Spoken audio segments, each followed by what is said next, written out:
Hello. All right. We're going to throw a 3-pound utensil crock.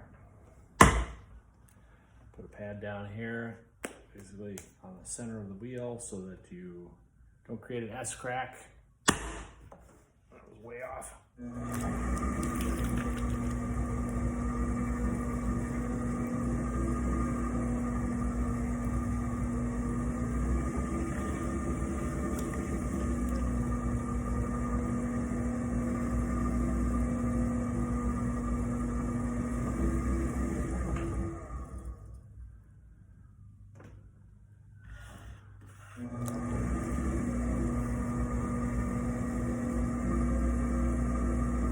A little over 3 pounds, close enough.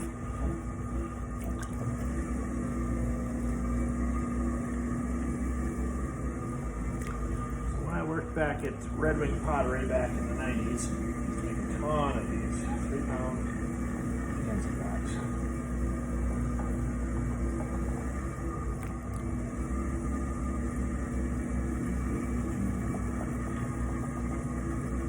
Instead of a rolled lip, I'm going to change it up a little bit. I'm not really sure what I'm going to do.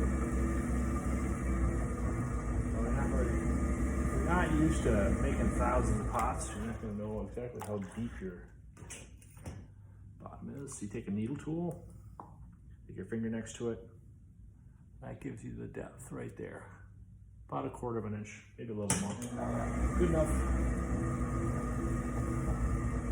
Too thick, you can add some. Take some away. Too thin, which is a little harder, you can add some more clay or move it around a little bit. You pull a little past where you want to bring it on the bottom, and then you bring it back in. And then you just start pulling.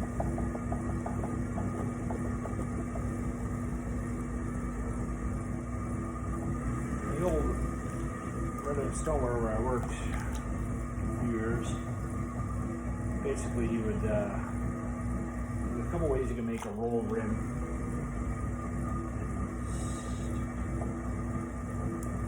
Show you one really easy way. I'm going to pull it some more, but I'll just show you the rim. It's kind of interesting. So make it real thin on the top, and then you turn it over and roll it in. And if you want more thickness than that, you can roll even more clay in. Basically, that gives it more strength than a regular pull rim.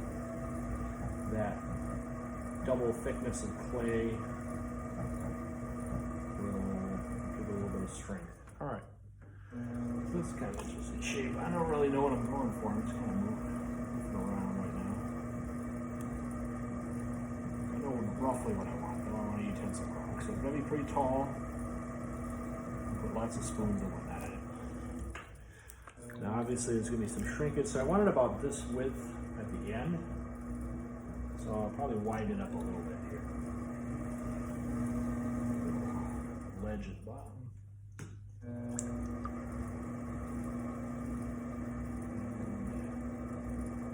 I might do some cutaways on the side. I may goof around with it. Who knows?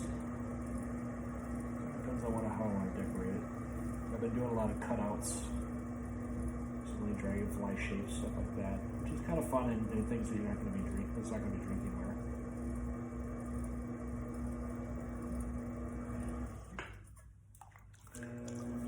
Depending on how you decorate it, depends on how smooth-sided you want it.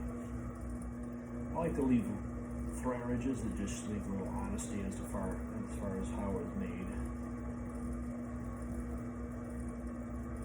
Pull it out a little bit so that the rim is kind of out rather than in. It's not a bad shape. I'm going to widen it up a little bit, and then I think what we'll do is we'll define the bottom a little bit more. A little bit of extra clay at the bottom.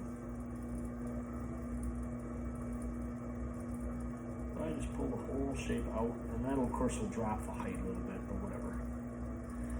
I am just freehand throwing this, so I just know that 3 pounds of clay is about the right amount. Past experience.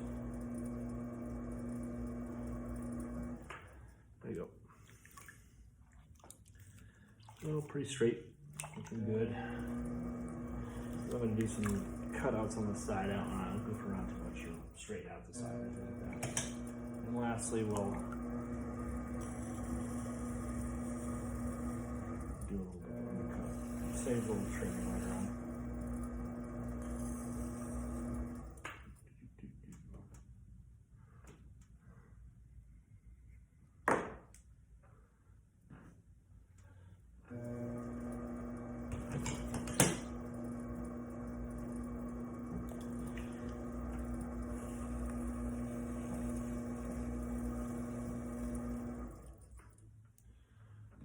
A little bit thicker on the bottom because I'm going to do rather than use my wire cutoff tool, which is this, I'm going to use the equivalent of a braided wire, which is in this case string. A lot of potters let go, well, I have to have this tool for this tool for that. Really all you need is a piece of plastic if you want it for a chamois on the rim, if you want to smooth out the rim. I just use my fingers because this is pretty soft clay with very little grog. And at the end, I use this just braided twine or string really. Keep it moving slightly as I'm cutting it off the wheel head, and it'll leave me with an interesting pattern on the bottom. Pull off the extra clay, so I'm gonna use that. And or keep my string relatively clean. And then rather than trying to pull this off the wheel head and deform it potentially, which is a little wobbly.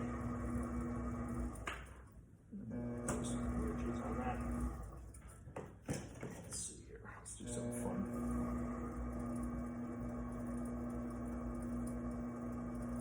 I'm just going to define the rim a little bit, just for fun. Just to show that I've been paying attention to it. All right. Now it's pulled off, take the whole bat and everything out. So what I'll put is a couple lugs of clay on the side so it makes it a little easier to pick it up, and I'll do some cutouts on the side. And then it'll be all ready for drying and biscuing. So presto. Every once in a while I get asked, how long does it take to make that pot? And I say, oh, I don't know. 35 years and 5 minutes, something like that. Takes what it takes, right? Put a new bed on, and we're all set for the next one. All right, take care.